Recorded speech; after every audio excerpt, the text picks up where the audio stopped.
Friends எல்லாரும் எப்படி இருக்கீங்க? நல்லா இருக்கீங்களா? நானும் நல்லா இருக்கேன்.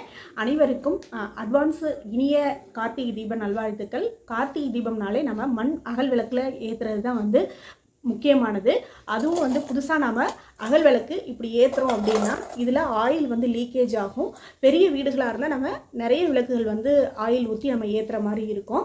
அதனால் நிறைய பேர் வீட்டில் என்ன பண்ணுவாங்க அப்படின்னா மெழுகு கேண்டில் வந்து உங்களுக்கு விற்கும். அப்போ அதை யூஸ் பண்ணுவாங்க. முக்கியமான இடங்களில் நல்லெண்ணெய் ஊற்றி தீபத்தை ஏற்றிட்டு அந்த மெழுகு கேண்டில் வந்து இதே அகல்லே இருக்கும். உங்களுக்கு மெழுகு ஊற்றி மண்ணில் இருக்காது, மெட்டலில் இருக்கும். ஓகேங்களா? அப்போ அந்த விளக்கு வந்து யூஸ் பண்ணுவாங்க. நான் இந்த எல்லா அகலையுமே மொத்தமாகவே 15 ரூபாய்க்கு வாங்கிட்டு வந்தேங்க. இந்த கேண்டில் வந்து நான் வாங்கியிருக்கேன். இது ஒரு 10 ரூபாய்க்கு வாங்கியிருக்கேங்க. 2 கேண்டில். இது வந்து பழசு வீட்டில் இருந்தது. அப்போது மொத்த எக்ஸ்பென்சிவ் வந்து பார்த்திங்கன்னா 25 ரூபாவில் நம்ம எல்லா வேலையுமே வந்து முடிச்சிடலாம். மாதிரி வாசலில் அகல் தீபம் ஏற்றும் போது நம்ம ஏற்றி வச்சுட்டு வருவோம், காற்றுல அணைஞ்சிடும். ஸோ அணையாமல் இருக்கிறதுக்கான டிப்ஸும், ஆயில் வந்து லீக்கேஜ் ஆகாமல் இருக்கிறதுக்கான டிப்ஸும், நீர் தீபம் எப்படி ஏற்றுறது, அதாவது தண்ணியிலே விளக்கு ஏற்றலாம். ஒன்றும் நம்ம சாஸ்திரத்துலேயும் உண்டு, அலோடு தான், ஒன்றும் பயப்படாதீங்க. தண்ணீர் என்ன கலந்து வந்து வரும், அது எந்த மெத்தடில் எந்த மெஷர்மெண்ட்டில் நம்ம ஏற்றணும் அப்படிங்கிறதையும், மெழுகு அகல் தீபம் எப்படி நம்ம வீட்லேயே தயார் பண்ணுறது அப்படிங்கிறதையும் நாம் வந்து இந்த வீடியோவில் பார்க்கலாம். கண்டிப்பாக வந்து இந்த வீடியோ வந்து உங்களுக்கு ரொம்ப யூஸ்ஃபுல்லாக இருக்கும்னு நான் நம்புகிறேன். வீடியோ ஸ்கிப் பண்ணாமல் பாருங்கள். வீடியோ பிடிச்சிருந்தா லைக் அண்ட் சப்ஸ்கிரைப் பண்ணி சப்போர்ட் பண்ணுங்கள். வாங்க ஃபஸ்ட்டு மெழுகு அகல் எப்படி பண்ணிடலான்னு பார்க்கலாம். இந்த மெழுகு அகல் எதுக்கு யூஸ் ஆகும் அப்படின்னா, நம்ம முக்கியமான இடங்களில் நம்ம நல்லெண்ணெய் ஊற்றி தீபம் வச்சுட்டு சுற்றிலும் இப்போ செவ்வரோட காம்பவுண்ட் இருக்குது, காம்பவுண்டில் வைக்கணும் அப்படின்னா நம்ம இந்த மெழுகு அகலை நம்ம வந்து தாராளமாக வந்து யூஸ் பண்ணிக்கலாம். அதுக்கு இப்போ நான் மொத்தம் 3 அகல் வச்சுருக்கேங்க. 3த்தையும் வந்து இது மாதிரி கத்திரிக்கோலையில் பிட்டாக சின்னதாக கட் பண்ணிங்கன்னா கட் ஆகிடும். ஒரு பழைய குண்டான் எடுத்துக்கோங்க. நல்ல குண்டான் யூஸ் பண்ணாதீங்க. பழைய குண்டானில் இது மாதிரி கட் பண்ணி போட்டுக்கோங்க.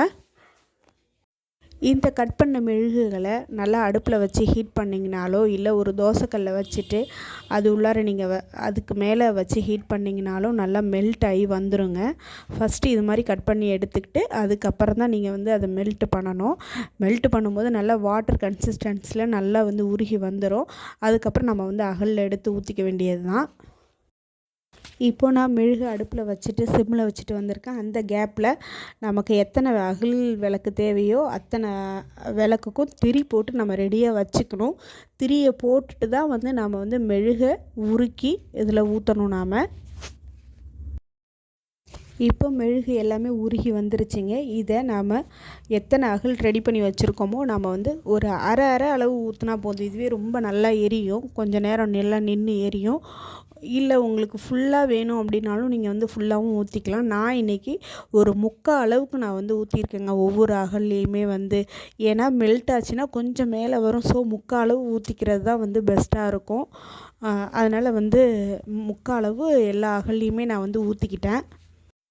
இந்த மெழுகு அகலை நீங்கள் ஏற்றும்போது கொஞ்சோண்டு எண்ணெய் தொட்டு வச்சுக்கோங்க. திரி நுனியை டக்குன்னு வந்து உங்களுக்கு பிடிக்கும், அதுக்காக சொல்கிறேன். இப்போ நம்ம எல்லாத்துலேயுமே வந்து மெழுகு காய்ச்சினதை நம்ம ஊற்றி ஃபில் பண்ணி எடுத்துக்கிட்டோம் அப்படின்னா மெழுகு அகல் வந்து ரெடி ஆகிடும். இது எப்படியுமே வந்து ஒரு 6 விளக்கு வந்து ஒரு 30 ரூபா அப்படின்றத சொல்லுவாங்க. ஆனால் நம்ம ஒரு 30 ரூபா செலவில் எவ்வளோ அகல் ரெடி பண்ணிட்டோம் பாருங்கள். அடுத்து விளக்கேற்றும் போது அகல்லேருந்து எண்ணெய் லீக்கேஜ் ஆகாமல் இருக்க என்ன பண்ணலாம் அப்படிங்கிறத நம்ம பார்த்துக்கலாம். உங்கள் வீட்டில் பழைய நெயில் பாலிஷ் இருந்ததுன்னா எடுத்துக்கோங்க. கொஞ்சம் காயாமல் இருக்கணும். ஓகேங்களா? உங்களுக்கு யூஸ் பண்ண நெயில் பாலிஷே வந்து நல்லா யூஸ் பண்ணுற கன்சிஸ்டன்சியில் இருக்கிற நெயில் பாலிஷ் எடுத்துக்கோங்க. அப்படி இல்லைன்னா ஆக்ரிலிக் கலர் எடுத்துக்கோங்க. எடுத்துக்கிட்டு பேக் சைடில் அப்படியே ஃபுல்லாக பெயிண்ட் பண்ண மாதிரி ஃபுல்லாக பெயிண்ட் பண்ணி காய வச்சுருங்க. இப்படி நம்ம ஒவ்வொரு அகலும் உங்களுக்கு எத்தனை அகலில் உங்களுக்கு தேவையோ நீங்கள் அவ்வளவும் வந்து அடியில் கலர் பண்ணி வச்சுக்கிட்டிங்க அப்படின்னா உங்களுக்கு கண்டிப்பாக வந்து ஆயில் லீக்கேஜ் ஆகாதுங்க. இப்போ நான் ஒரு 5 அகல் மட்டும் வீடியோவுக்காக நான் ரெடி பண்ணியிருக்கேன். பட் நான் எல்லா அகல்லையுமே பாட்டமில் இந்த நெயில் பாலிஷை கொடுத்து வச்சுப்பேன். அப்போ தான் வந்து நம்ம தரை வந்து ஆயிலாக ஆகாது. நீங்களும் வந்து கண்டிப்பாக வந்து இதை பண்ணி வச்சுக்கோங்க. இப்போது நம்ம ஊற்றி வச்ச மெழுகு விளக்கு எல்லாமே பாருங்கள் நல்லா காஞ்சி நல்லா மெழுகு மாதிரியே செட் ஆகிடுச்சு. அடுத்து ஒழுகாமல் இருக்கிறதுக்கு அடியில் பெயிண்ட் பண்ணதுமே வந்து நான் உங்களுக்கு காமிச்சிருக்கேன். நெயில் பாலிஷ் வச்சு பெயிண்ட் பண்ணதுமே. அடுத்து நம்ம தண்ணியில் எப்படி நம்ம விளக்கு ஏற்றலாம் அப்படிங்கிறத நான் உங்களுக்கு காமிக்கிறேன். இது எதுக்காகனா ஆயில் வந்து உங்களுக்கு நிறைய குவான்டிட்டியில் நம்ம தீபம் ஏற்றும் போது ஆயில் செலவு வந்து ரொம்பவே கம்மியாகும். அதுக்கான டிப்ஸு தாங்க இது. வாங்க என்ன பண்ணலாம், எவ்வளோ அளவு ஊற்றணும் அப்படிங்கிறத நான் சொல்கிறேன். இப்போது ஃபஸ்ட்டு திரியை தான் நம்ம வந்து போட்டுக்கணும். போட்டுட்டு அதில் பாதி அளவு தண்ணி ஊற்றுங்க. முக்கால் அளவுலாம் ஊற்றிடாதீங்க, பாதி அளவு தண்ணி ஊற்றுங்க.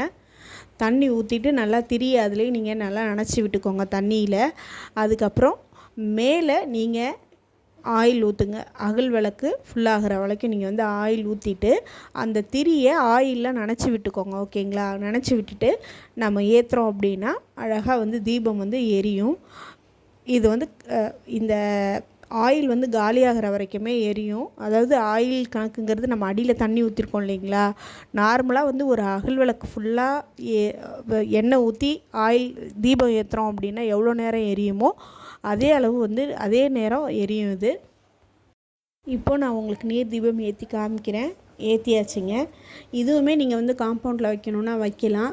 இப்போது இது எவ்வளோ காற்றடிச்சாலும் அணையாமல் இருக்கிறதுக்கு என்ன பண்ணலாம் அப்படிங்கிறதையும் நான் வந்து உங்களுக்கு டிப்ஸு சொல்லிடுறேன். யூஸ்வலாக வந்து ஒரு பெரிய அகலில் ஏற்றிட்டு சின்ன அகலை வந்து அது மேலே கமுத்தி வைக்கணும். நான் வந்து என்கிட்ட இப்போ பெரிய அகல் இல்லை, எல்லாமே ஒரே சைஸ் அகலாக தான் இருக்குது. ஸோ அந்த அகல் மேலே நான் கமுத்தி மட்டும் காமிக்கிறேன். ஆனால் நீங்கள் யூஸ் பண்ணும்போது எரியிற அகல் வந்து கொஞ்சம் பெருசாகவும் மேலே வந்து திரிக்கிட்ட கமுத்தி வைக்கணும். ஓகேங்களா? கவுத்து வச்சிட்டோம் அப்படின்னா எவ்வளோ தான் காற்றடிச்சாலும் அணையவே அணையாது. மேலே எங்கள் வீட்டில் ஆக்சுவலி ஃபேன் ஓடிட்டுருக்கு பாருங்கள், அணையாமல் எரிஞ்சிட்ருக்கு பாருங்கள். இன்றைக்கி சொன்ன டிப்ஸ் எல்லாம் வந்து உங்களுக்கு ரொம்ப யூஸ்ஃபுல்லாக இருக்கும்னு நினைக்கிறேன். கார்த்திகை தீபம் அன்னைக்கு இந்த டிப்ஸ் எல்லாம் ஃபாலோ பண்ணி தீபம் ஏற்றி கொண்டாடுங்க. அனைவருக்கும் கார்த்திகை தீப திருநாள் வாழ்த்துக்கள். தேங்க்யூங்க. என்னோடய வீடியோ பார்த்ததுக்கு ரொம்ப நன்றி. தேங்க்யூ.